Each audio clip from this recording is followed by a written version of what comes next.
साहसी बालक और गुरुजी का रहस्य। गांव के किनारे एक बड़ा और डरावना जंगल था।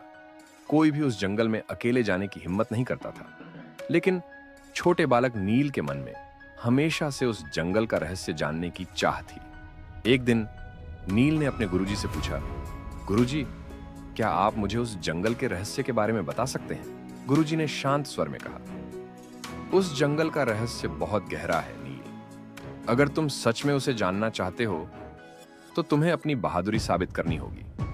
नील ने तुरंत हामी भरी। गुरुजी ने एक रहस्यमयी मुस्कान के साथ कहा, तो तैयार हो जाओ, लेकिन याद रखना, हर कदम पर एक नई परीक्षा होगी। अचानक हवा तेजी से बहने लगी, पेड़ हिलने लगे और एक अजीब सी आवाज चारों तरफ गूंजने लगी। नील ने घबराकर मशाल को ऊंचा उठाया और देखा कि कुछ भी नहीं था। उसने सोचा, यह मेरी पहली परीक्षा है, मुझे डरना नहीं है।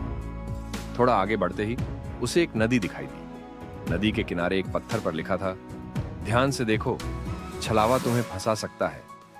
नील ने ध्यान से देखा तो पाया कि नदी उथली थी। उसने आंखें बंद की और गुरुजी की बातों पर विश्वास करते हुए नदी पार कर ली। अब सामने एक गुफा थी।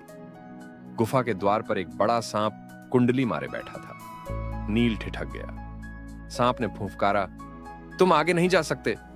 नील ने साहस जुटाकर कहा, मुझे कोई नहीं रोक सकता। जैसे ही उसने सांप की तरफ कदम बढ़ाया, सांप गायब हो गया और गुफा का रास्ता खुल गया। गुफा के अंदर चारों तरफ अंधेरा था। नील ने मशाल जलाकर चारों ओर देखा। अचानक एक छोटी सी रोशनी दिखाई दी। वह धीरे धीरे उस रोशनी की तरफ बढ़ा। वहां पहुंचते ही उसने देखा कि गुरुजी पहले से ही वहां बैठे हैं। गुरुजी बोले, तुमने तीनों परीक्षाएं पास कर ली नील। असली रहस्य यह है कि डर को पार कर अपने दिल की सुनो। यही तुम्हारा खजाना है। शिक्षा।